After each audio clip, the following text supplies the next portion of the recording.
Si Nestor Cruz, ang CEO ng isang maliit na chain ng diner na may 13 lokasyon, ay naglaan ng isang dekada upang itayo ang kanyang negosyo mula sa simula. Ipinagmamalaki niya ang paglikha ng isang maaliwalas at pampamilyang kapaligiran, ngunit kamakailan lang tila may mali. Dumarami ang mga reklamo tungkol sa mabagal na serbisyo at bastos na staff, at ang bilang ng mga umaalis na empleyado ay nakakaalarma na. Kahit pa sinasabing maayos ang lahat ng kanyang mga regional manager, hindi niya maalis ang mga lumalaganap na tsismis. Sa pagkadismaya at kagustuhang malaman ang totoo, nagpasya siyang magpanggap bilang isang karaniwang customer sa isa sa kanyang mga lokasyon. Pinili niya ang isang diner na 2 oras ang layo mula sa kanyang opisina, sapat na distansya upang hindi siya makilala. Karamihan sa kanyang mga empleyado ay hindi pa siya nakikita ng personal, kaya't mas magiging epektibo ang kanyang pagbabalat kayo. Pinalagong bahagya ni Nestor ang kanyang balbas, pinalitan ang kanyang pangkaraniwang disenteng kasuotan ng isang lumang hoodie at maong, at nagsuot ng makapal na salamin. Wala na siyang kahawig sa maayos at propesyonal na imahe niya sa website ng kumpanya. Dumating siya sa tamang oras ng abalang tanghalian. Pagpasok niya sa diner, sinalubong siya ng ingay ng mga usapan at kalansing ng mga pinggan. Malinis ang kainan, ngunit medyo luma na.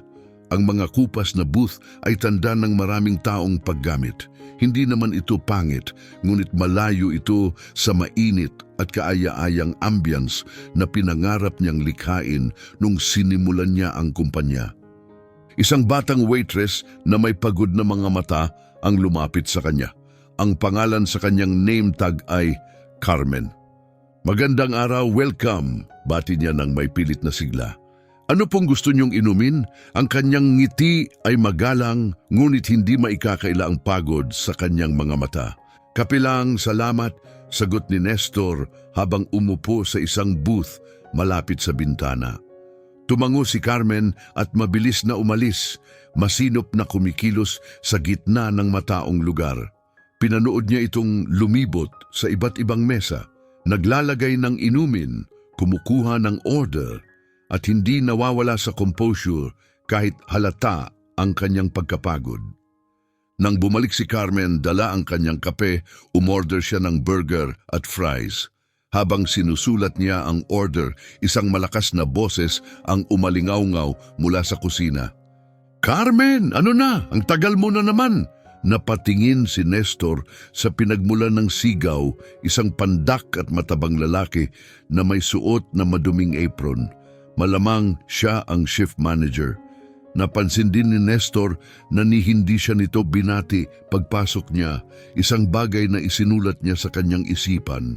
Bahagyang napaatras si Carmen sa tono ng pagsaway, ngunit mabilis siyang tumugon. "Sandali lang po." May bahagyang panginginig sa kanyang boses habang bumalik siya sa kusina. Napakunot ang noo ni Nestor. Ang kanyang negosyo ay nakatayo sa paniniwalang dapat pinahahalagahan at nire-respeto ang mga empleyado, hindi pinapahiya sa harap ng mga customer. Nilagok niya ang kanyang kape at nagpasya pang magmasid. Sa kanyang paghihintay, nakinig siya sa mga usapan sa paligid. Ang pamilyang nasa booth sa likod niya ay nagrereklamo tungkol sa matagal na paghihintay ng kanilang pagkain, habang ang 2 teenager sa isang mesa ay bulong-bulungang bastos ang manager sa isang waitress kanina. Ramdam niya ang tensyon sa hangin, malayo sa masayang kainan na pinangarap niyang buuin. Nang bumalik si Carmen, dala ang kanyang pagkain, mahinang bulong niya, "Pasensya na po sa tagal." Iniiwasan niya ang tingin ni Nestor. Ngumiti si Nestor bilang pampalubag loob. "Walang problema, ang galing mo." Sa isang saglit, tila nagulat si Carmen sa kanyang sinabi bago siya mabilis na tumango at muling bumalik sa trabaho.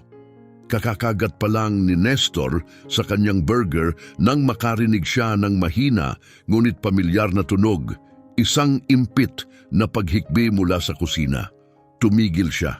Lalong lumakas ang iyak. Wala nang duda si Carmen yon. Ibinalik ni Nestor ang kanyang pagkain sa plato at nakinig pa. Sinusubukan ko naman po, halatang naiiyak na si Carmen. 6 na oras na po akong walang pahinga at ginagawa ko ang lahat ng kaya ko. Isang malamig at walang pakialam na boses ang sumagot. Kung hindi mo kaya, baka hindi ito ang tamang trabaho para sa'yo. Wala kaming oras sa mga dahilan. Naramdaman ni Nestor ang pagbigat ng kanyang tiyan. Tama na. Bumangon siya mula sa kanyang upuan, iniwan ang kalahating kinakain niyang burger at naglakad papunta sa kusina. Ang bumungad sa kanya ay nagpatigas ng kanyang dibdib. Si Carmen ay nakatayo, nanginginig ang mga kamay habang pinupunasan ang mga luha. Ang manager naman ay nakatayo sa harap niya, nakataas ang mga braso, halatang naiinis. Ang 2 cook sa gilid ay halatang hindi komportable, ngunit walang naglalakas loob na makialam. Napakuyom ang mga kamao ni Nestor, hindi ganito dapat ang kanyang kumpanya. May problema ba rito? Tanong niya, matatag ang tinig. Agad na napalingon ng manager, halatang nagulat. Wala naman. Kaunting hindi pagkakaintindihan lang. Nakatungo pa rin si Carmen, patuloy ang pag-agos ng luha sa kanyang mga mata. Pasensya na po, mahinang sabi niya. Tiningnan ni Nestor ang manager saka nagsalita ng mahinahon. Mukhang kailangan niya ng pahinga. Bakit hindi mo siya payagang umupo saglit? Napairap ang manager. Kulang na nga tayo sa tao. Walang oras para sa pahinga ngayong rush hour. Humigpit ang panga ni Nestor. Laging may oras para tratuhin ang tao ng may respeto, sagot niya ng mariin. Biglang nanahimik ang paligid. Tiningnan ng manager si Nestor, halatang hindi alam kung paano sasagot. Bago pa siya makapagsalita, isang cook, isang binatang halatang kinakabahan, ang biglang sumingit. Sandali pang nag-alinlangan si Ricardo bago magsalita, mahina ngunit matatag ang kanyang tinig. Si Carmen ay nagtatrabaho nang walang tigil mula nang dumating siya, ni hindi pa siya nagkaroon ng pagkakataong makainom ng tubig. Sinamaan siya ng tingin ng manager, si Rick. Pakialam mo, tumutok ka na lang sa ginagawa mo, Ricardo? Tumingin si Nestor kay Ricardo, pagkatapos ay bumalik ang kanyang tingin kay Rick. At kaninong trabaho ba ang tiyaking kayang gawin ng timang trabaho nila? Dahil sa nakikita ko, ang tunay na problema ay kung paano pinapatakbo ang lugar na ito. Namula ang mukha ni Rick at sa isang saglit tila nawala ang kanyang kumpiyansa. Tingnan mo, ginagawa ko lang ang trabaho ko. Kung hindi kaya ng iba, kaya nila at wala kang pananagutan doon? Tumigas ang ekspresyon ni Nestor. Malalaman natin yan. Pinunasan ni Carmen ang kanyang mga mata, halatang nabigla, ngunit may halong pasasalamat. Ayos lang ako, mahina niyang sabi, bagaman nanginginig ang kanyang boses. Pinatigil siya ni Nestor bago siya makaalis. Magpahinga ka muna, sabi niya ng marahan. Deserve mo yan. Mabilis na sumagot si Rick, ngunit itinaas ni Nestor ang kanyang kamay. Ang kanyang tinig ay kalmado, ngunit matatag. Magpapahinga siya ngayon. Sandaling nag-alinlangan si Carmen, tumingin kay Nestor at kay Rick bago tumango. Tumalikod siya at lumabas ng kusina, bumalik sa dining area. Humarap si Nestor kay Rick, matatag ang kanyang tinig, ngunit may halong autoridad. Ano ang pangalan mo? Tumuwid si Rick, itinawid ang mga braso. Rick, at sino ka ba para diktahan ako kung paano patakbuhin ang shift ko? Hindi pinansin ni Nestor ang tanong, gaano ka nakatagal na manager dito, Rick? 2 taon, sagot ni Rick, halatang defensive. At napapatakbo ko naman ng maayos ang lahat. Hindi ko kailangan ng kung sinong customer na magtuturo sa akin kung paano gawin ang trabaho ko. Napangisi si Nestor, napailing. Ito ba ang tinatawag mong maayos? Pagod ang mga tauhan mo, nagrereklamo ang mga customer at hinahamak mo ang empleyado mo sa harap ng iba. Hindi ito maayos. Isa itong kalamidad. Bumuka ang bibig ni Rick para sumagot, ngunit pinutol siya ni Nestor. Mas mabuting pag-isipan mo kung paano mo tinatrato ang mga tao. Dahil kung ako ang boss mo, hindi ko ito palalampasin. Namutla si Rick saglit, ngunit agad siyang bumawi, pakunwaring tumawa. Well, hindi ka naman ang boss ko. Hindi na sumagot si Nestor. Wala nang kailangang sabihin. Bumukas ang pinto ng kusina at bumalik si Carmen, mas composed na ang hitsura. Tahimik siyang bumalik sa trabaho, iniwasan ang tingin ni Rick. Lumabas na rin si Nestor mula sa kusina at bumalik sa kanyang mesa. Habang binabantayan niya ang mga nangyayari, napansin niyang kahit pagod, pinilit pa rin ni Carmen na ngumiti sa mga customer. Nagbigay siya ng papel na menu at karayola sa isang inang nahihirapan sa kanyang makulit na anak. Isang maliit na bagay, ngunit patunay kung gaano niya pinahahalagahan ang kanyang trabaho. Samantala, nakatingin si Rick mula sa bintana ng kusina, halatang naiinis. Tahimik na inilabas ni Nestor ang kanyang telepono at nagsimulang magtala ng mga obserbasyon. Ang asal ni Rick, ang labis na pagod ng staff, ang mga hindi nasisiyahang customer, at ang katapangan ni Ricardo sa pagtatanggol kay Carmen. Nang matapos niyang kainin ang kanyang pagkain, kinawayan niya si Carmen. Pahingi ng bill? Tanong niya ng magaan ng tono. Mabilis siyang tumango at ibinigay ang resibo. Salamat sa pagpunta, pasensya na kanina, mahinang sabi niya. Umiling si Nestor. Wala kang dapat ihingi ng paumanhin. Ang galing mo. Sa unang pagkakataon ngayong araw, lumambot ang ekspresyon ni Carmen at nagpakita siya ng totoong ngiti. Salamat. Habang lumalayo siya, alam ni Nestor, hindi pa tapos ito. Kinuha niya ang kanyang jacket at lumabas ng diner. Ngunit bago umalis, muli niyang sinulyapan ang loob. Nakita niyang abala si Carmen sa pagbuhos ng kape para sa isang customer. Habang si Rick ay patuloy na bumubulyaw kay Ricardo, napalunok si Nestor, pinipigil ang kanyang galit. Paglabas, inilabas niya ang kanyang telepono at tinawagan ang kanyang assistant.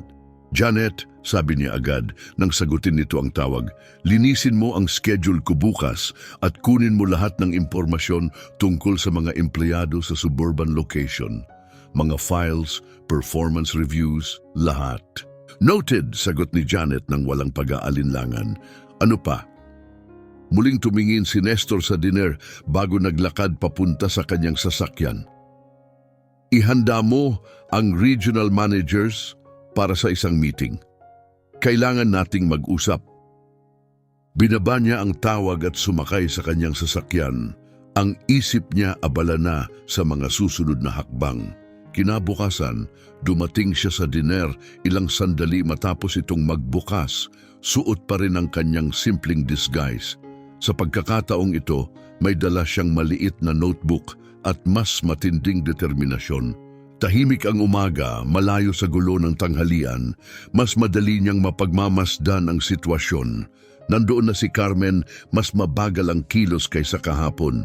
Mas halata ang kanyang pagod at kahit ang pilit niyang ngiti ay tila hindi na niya kayang itago ang bigat ng trabaho. Wala pa si Rick, ngunit si Ricardo ay nasa kusina abala sa paghahanda ng mga sangkap. Umupo si Nestor at naghintay. Alam niyang ngayong araw may magbabago. Lumabas si Nestor mula sa opisina, ang kanyang paningin ay lumibot sa buong diner. Ramdam ang tensyon sa hangin at ang mga empleyado ay nagpalitan ng nag-aalalang tingin, tila naghihintay sa susunod na mangyayari. Si Carmen ay nasa likod ng counter, kinakabahang ini-stack ang mga plato, habang si Ricardo ay nakatayo malapit sa pintuan ng kusina, nakakuyom ang mga kamao. Kahit hindi alam ng mga customer ang buong detalye, halata nilang may pagbabago sa atmosfera. Huminga ng malalim si Nestor at muling lumakad patungo sa gitna ng dining area. Pwede bang makuha ko ang atensyon ng lahat sandali? Ang kanyang tinig ay matatag. May sapat na autoridad upang mapatigil ang mga tao sa kanilang ginagawa. Mabilis na napatingin sina Carmen at Ricardo at dahan-dahang bumaling sa kanya ang iba pang staff. Alam kong naging mahirap ang mga bagay dito, nagsimula si Nestor. Nakita ko mismo ang nangyayari at gusto kong malaman ninyo na may mga pagbabagong magaganap simula ngayon. Bahagyang lumaki ang mga mata ni Carmen, tila hindi sigurado kung dapat siyang maniwala. Si Ricardo naman ay bahagyang umusad, tahimik ngunit matamang nakikinig. Kakatanggal ko lang kay Rick, diretsong sabi ni Nestor, bahagyang tumingin patungo sa kusina kung saan nawala ang dating manager. Nagpalitan ng tingin ang ilang empleyado habang si Carmen ay bahagyang napanganga sa gulat ngunit hindi nagsalita.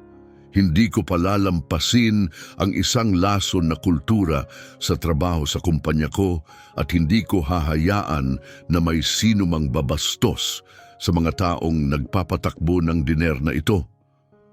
Pinakiramdaman niya ang paligid bago nagpatuloy. Itinatag ko ang negosyong ito para maging isang lugar kung saan maganda ang karanasan para sa mga customer at lalo na para sa inyo. Isang lugar kung saan masaya kayong pumasok sa trabaho, kung saan alam ninyong pinahahalagahan kayo. Pero hindi yan ang nangyari rito at kasalanan ko rin iyon dahil hindi ako agad nakialam. Pero mula ngayon, babaguhin natin yan. Sa wakas, nagsalita si Ricardo. Ibig sabihin ba niyan magkakaroon kami ng bagong manager? May pag-aalinlangan sa kanyang tinig. Ngunit may bahid din ng pag-asa. Tumango si Nestor. Oo, ako mismo ang mamamahala sa dinner na ito pansamantala habang naghahanap tayo ng tamang tao, isang manager na susuporta sa inyo, hindi yung ibababa kayo. Saglit siyang natigilan bago nagdagdag at bago pa may magtanong, oo, aayusin din natin ang kakulangan sa staff. Walang dapat nagtatrabaho ng 6 na oras na walang pahinga. Malinaw ang pagluwag ng dibdib ni Carmen para bang isang bigat ang nawala mula sa kanyang balikat. Hindi lang siya, pati ang iba pang empleyado ay mukhang mas kalmado na. Unti-unting nawawala ang tensyon na matagal nilang hindi namamalayan. Lumingon si Nestor kay Carmen. Mas nararapat ka sa mas mabuting trato, sabi niya ng simple, kayong lahat. Napakurap si Carmen, tila hindi pa rin makapaniwala sa nangyayari bago siya marahang tumango. Salamat, mahina niyang sagot. Muling nilibot ni Nestor ang tingin sa buong diner tapos ay malakas niyang pinagsama ang kanyang mga palad. Sige, tapusin natin ang araw na ito at bukas magsisimula tayo ulit. Ayos ba? Dahan-dahang bumalot ang pagsang-ayon sa buong team, mahina sa una ngunit mabilis na lumakas. Tumango si Ricardo ng matatag at kahit si Carmen, kahit pa nangingilid pa rin ng emosyon, ay nagpakawala ng isang maliit ngunit totoo na ngiti. Ngumiti rin si Nestor. Alam niyang ito pa lang ang simula, ngunit sa unang pagkakataon sa matagal na panahon, naramdaman niyang muling na ibabalik niya ang kumpanya sa direksyong palagi niyang pinapangarap. Bukas, magiging iba na ang lahat. At sa unang pagkakataon sa mahabang panahon, alam niyang magiging mas mabuti ito. Pagbalik ni Nestor sa dining area, agad na bumaling sa kanya ang bawat mata sa silid. Si Carmen at Ricardo ay nakatayo malapit sa kusina. Ang kanilang mga mukha, pinaghalong kaba at maingat na pag-asa. Huminga ng malalim si Nestor at nagsimulang magsalita. Pinahahalagahan ko ang lahat ng pagsisikap na ibinuhos ninyo. Anya, ang kanyang tinig matatag ngunit taos puso. Simula ngayon, may magbabago. Nakatitig siya kina Carmen at Ricardo. Kayong dalawa maghintay pagkatapos ng shift ninyo. Kailangan nating mag-usap. Unti-unting nawala ang tensyon sa paligid, napalitan ng bulungan ng pagtataka at bahagyang ginhawa. Alam ni Nestor na ito pa lang ang simula, ngunit sa unang pagkakataon sa mahabang panahon, naramdaman niyang muling na ibabalik niya ang kumpanya sa tamang landas nang lumabas na ang huling customer at dumilim na ang mga ilaw sa dining area. Nanatili sina Carmen at Ricardo malapit sa counter, naghihintay. Ang mahinang ugong ng mga kagamitan sa kusina ang tanging tunog sa paligid. Kitang-kita ang kanilang pagod, ngunit sa kabila nito may bahid ng pag-asa sa kanilang mga mata. Sa buong araw, maingat na nagmasid si Nestor nang hindi direktang nakikialam, ngunit ngayon, oras na para kumilos. "Maupo tayo," sabi niya, itinuro ang isang booth sa likuran. Umupo siya sa isang gilid, habang nag-aalinlangan pa sina Carmen at Ricardo bago umupo sa tapat niya. Iniyuko ni Nestor ang katawan, ipinatong ang mga braso sa mesa saka nagsalita. "Una sa lahat, salamat sa inyo. Alam kong hindi naging madali ang araw na ito, lalo na sa nangyari. Pero pinatunayan ninyong profesional kayo at may malasakit sa ginagawa ninyo. Mas higit pa yan kaysa sa maibibigay ng ibang naging leader sa lugar na ito." Nagpalitan ng tingin sina Carmen at Ricardo, tila hindi alam kung paano tutugon. Si Ricardo naman ay bahagyang pinaglaruan ang dulo ng kanyang apron. Dahan-dahang bumuntong hininga si Nestor. "Hindi ko alam na ganito na pala kalala ang sitwasyon," inamin niya. Mas mahina ngayon ang kanyang boses. "Kasalanan ko yun. Masyado akong lumayo. Nang sinimulan ko ang kumpanyang ito, gusto kong lumikha ng isang lugar kung saan parehong pinapahalagahan ng empleyado at ang customer. Pero sa proseso, nakalimutan ko yun." Sandaling nagatubili si Carmen bago nagsalita, tila nag-aalangan. "Hindi naman lahat ay masama, ibig kong sabihin. Nakapagtrabaho na ako sa mas malalang lugar pero mahirap talaga. Gustong-gusto ko ang mga customer, pero sana lang." Hindi niya natapos ang pangungusap, tila hindi sigurado kung dapat niyang ipagpatuloy. "Ano ang sana?" tanong ni Nestor, maingat ang tono. Napabuntong hininga si Carmen. "Sana lang may pakialam talaga ang mga tao, hindi lang sa benta o kung gaano kabilis naming matapos ang trabaho, pero sa amin rin bilang mga tao." Tahimik na tumango si Nestor, pinoproseso ang kanyang sinabi. "Ikaw naman, Ricardo?" tanong niya. Tumingala si Ricardo, bahagyang nahihiya ngunit matatag ang boses. "Kung tutuusin, hindi ko naman talaga balak magtagal dito.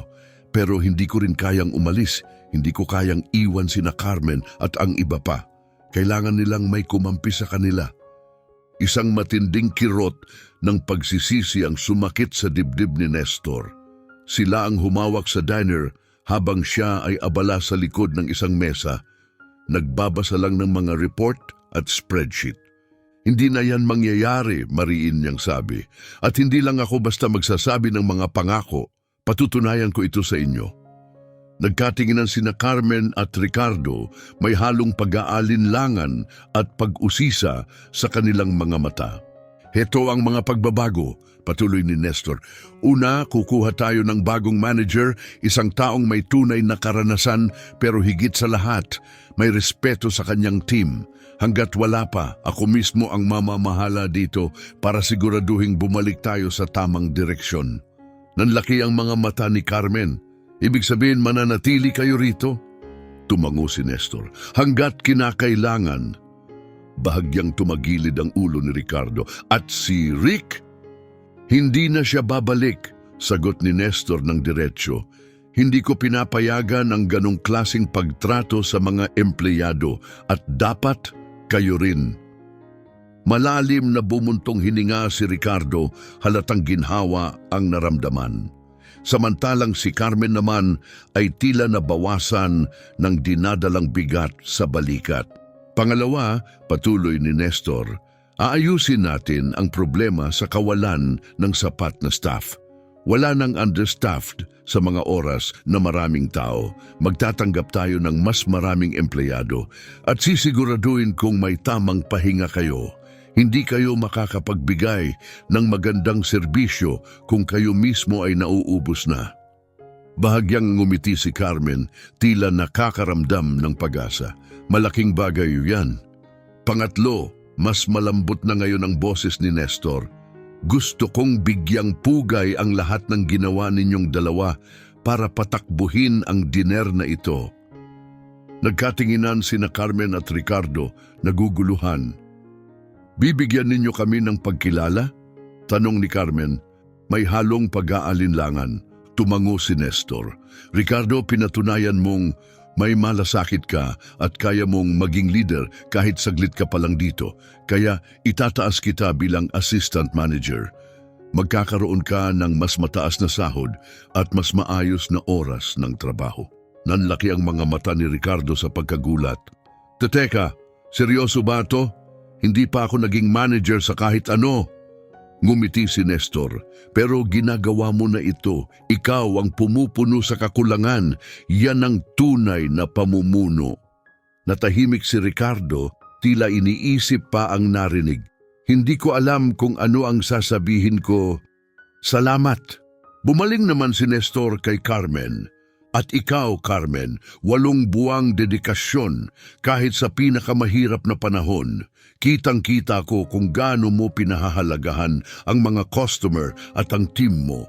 Hindi sapat ang isang simpleng salamat para sa lahat ng ginawa mo. Naglaho ang kulay sa mukha ni Carmen, tila hindi makapaniwala. Ginagawa ko lang ang trabaho ko. Higit pa roon ang ginagawa mo, sabi ni Nestor ng malambing. Simula sa susunod na linggo, tataasan ko ang sahod mo ng malaki. At gusto kong magpatupad ng isang bonus system para matiyak na ang pagsusumikap ninyo ay may katumbas na gantimpala. Napahawak si Carmen sa kanyang bibig, halatang natulala. Diyos ko! Totoo ba to? Tumango si Nestor. Totoo. Saglit na natahimik ang paligid, damang-dama ang bigat ng kanyang sinabi. Maya-maya, sa mahinang tinig sinabi ni Carmen, Salamat, sobrang salamat. Malambing nang ngumiti si Nestor, karapat dapat kayo. Habang natatapos ang kanilang pag-uusap, ibinahagi pa ni Nestor ang iba pang detalye tungkol sa kanyang mga plano upang mapabuti ang diner. Tiniyak niya kina Carmen at Ricardo na papalitan niya ang mga lumang kagamitan, magpapakilala ng isang mas epektibong sistema ng pag-i-schedule at magdaraos ng regular na mga pagpupulong upang masigurong maririnig ang boses ng bawat miyembro ng team. Nang tumayo sila mula sa booth, kapansin-pansin ang ginhawang nararamdaman ni Carmen at Ricardo. Parang isang bigat na matagal nilang dala ay sa wakas nawala na rin. Mabilis na lumipas ang mga sumunod na linggo. Nanindigan si Nestor sa kanyang pangako. Gumugol siya ng mahabang oras sa diner, nakipagtulungan sa mga empleyado at matiyagang nakinig sa kanilang mga hinaing. Siya mismo ang nangasiwa sa proseso ng pagkuha ng bagong manager at sa huli pinili niya ang isang babae na nagngangalang Anita. Dahil sa kanyang matibay na karanasan at mahabaging pamumuno, mabilis siyang nakuha ang respeto ng buong team. Gaya ng kanyang ipinangako, sinigurado ni Nestor na natanggap ni Carmen at Ricardo ang kanilang karapat-dapat na pagtaas ng sahod. Nag-hire din siya ng 3 karagdagang empleyado upang maibsan ang labis na trabaho ng team. Damang-dama ng lahat ang pagbabago sa atmosfera ng diner. Napansin ito ng mga customer, mas maayos ang serbisyo at halatang mas masaya na ang mga empleyado sa kanilang ginagawa. Isang hapon, habang papalabas na si Nestor upang bumalik sa corporate office, lumapit sa kanya si Carmen sa may pintuan. May ngiti siya sa kanyang mukha habang sinabing, Hey, gusto ko lang sabihin, iba na ang pakiramdam dito ngayon, mas maganda, parang may halaga na talaga. Ngumiti si Nestor pabalik. Mahalaga ito at mahalaga rin kayo. Habang naglalakad siya papunta sa kanyang sasakyan, naramdaman niya ang isang matinding pagmamalaki, isang pakiramdam na matagal na niyang hindi nadarama. Hindi na lang ito tungkol sa kita o pagpapalago ng negosyo. Ito ay tungkol sa mga taong nagpapatakbo nito at sinumpa niya sa sarili na hindi na niya muli itong makakalimutan.